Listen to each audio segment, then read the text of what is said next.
Welcome back. Now, there's been outrage in some parts of the country over claims that some Nigerians in diaspora are making efforts to fund the political campaign of the Labour Party's presidential candidate, Peter Obi.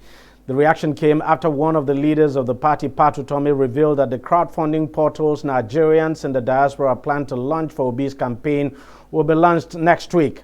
As a result, some groups have expressed concerns about the legality of the decision of the presidential candidate to inaugurate the portal to raise funding from the diaspora. Some supporters of other political parties have even called on the Independent National Electoral Commission, INEC, to disqualify the presidential candidate. They've also vowed to begin a legal action to prevent the Labour Party from participating in the 2023 presidential election for engaging in activities that contravene the Electoral Act. But what exactly is the position of the Constitution on crowdfunding to sponsor political campaigns in the country? Joining me now to discuss this further is Monday Ubani, who is a legal practitioner and chairman of the Nigerian Bar Association section on public interest and development law. Thank you very much, sir, for joining us on the program.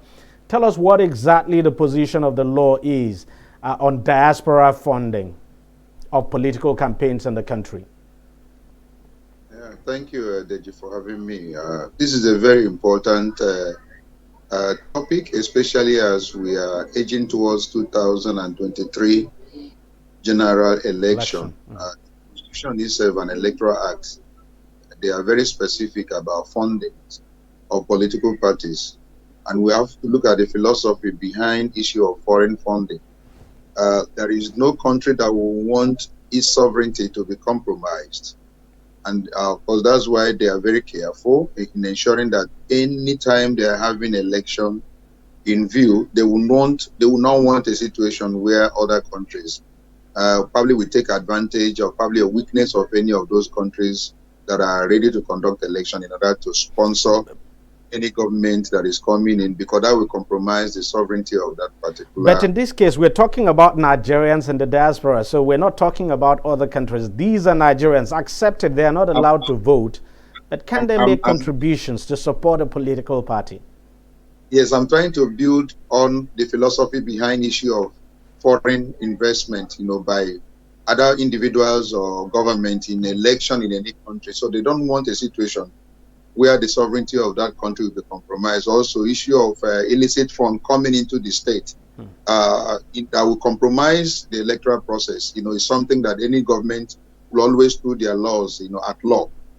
Now, I have gone through the Constitution, Deji. I have also gone through the Electoral Act.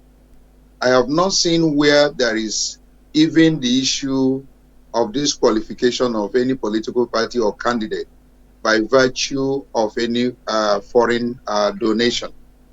And I have not seen where the law, especially at laws, a Nigerian who is a member of a political party or who is interested in governance of his country, bringing in money to a political party, to an individual that wants to run for an election, where it is outlawed, by the Electoral Act or the Constitution. There is none. What I know that the Constitution itself, provided for, about issue of public fund, funding of political party from foreign powers or foreign authority or foreign individuals or body, is that one, you are not allowed to hold or possess any asset or fund in any foreign country as a political party. That is not allowed. You are not allowed to hold or possess. Then secondly, you are not allowed to retain any foreign donation in your account beyond 21 days without reporting to INEC. Now, the Electoral Act now says that if you do any of these two, that's holding or retaining foreign fund or asset in a foreign country, what will happen is that you will forfeit that money and then pay a penalty. If you now retain beyond the 21 days that the law says you must report to INEC, then it means also you forfeit and pay penalty, and that is for political party. So that is the law today as I speak to you that governs foreign donation.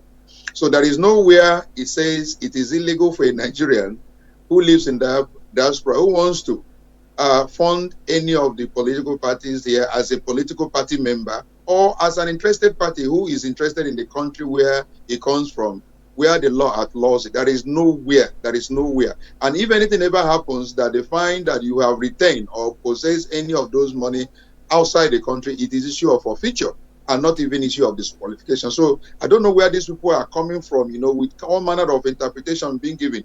Maybe there is any other law beyond the Electoral Act and Constitution, but if it's Constitution of us have 1999 Constitution as an amended or the Electoral Act of 2022, I don't think that is any provision, outlawing the position of a Nigerian who lives in diaspora from supporting any of his candidates in election here. There is none. There is none. But is there also a danger? Is there a danger that if the Constitution and the Electoral Act, as you have put it, would seemingly be ambiguous now as to what would, as to this what would constitute illegality as far as diaspora funding is? Do we run the risk of politicians taking advantage of this? Because in this case, we're talking about the Labour Party. The truth is that you can't deny the fact that other politicians too who are running for elections could take advantage of that to get money from outside of the country to run elections. And sometimes it might be difficult to trace where this money is coming from, to say, look, it's coming from a party supporter or something like that, or even a Nigerian. My brother, the law is very, very clear on what I've just told, that somebody now intends to go and get foreign funding from any other source other than by a Nigerian citizen. It's something that can be found. It's traceable. I mean, it's an issue of technology. We can trace wherever the money is coming from. Or if we cannot be able to trace it as a nation, we can probably employ the services of other nations to help us trace where the funding is coming from. As I said earlier, the philosophy behind the issue of foreign donation is we don't want a situation where the government in power will be compromised. The sovereignty remains, something that is very important, and you don't want a situation where illicit funds will flow from abroad into the country. It can compromise the government that is in power. We don't want a situation where people that are illegal or bodies now begin to bring government up in Nigeria or elsewhere. And so that's why they are very careful about that issue of foreign funding. We need to know and that's why you have to disclose. If you ever, you get it, you must within 21 days disclose to INEC that this is the money that has come from foreign and account for it. So I don't think we now begin to speculate and say, oh, the law is not explicit. To me, the law is very, very explicit. It's very, very clear, unless any person just want to make it ambiguous. And what is the canon of interpretation? When the law is very clear and explicit, you don't begin to import what the law does not. So for you, going by the law, there is absolutely nothing wrong for Nigerians and the diaspora to raise money to support any candidate in running for elections in the country. Yeah, I want somebody to point out that particular law or what section of the Electoral Act or even the Constitution that says a Nigerian citizen. Maybe somebody can say there's a lacuna in the law.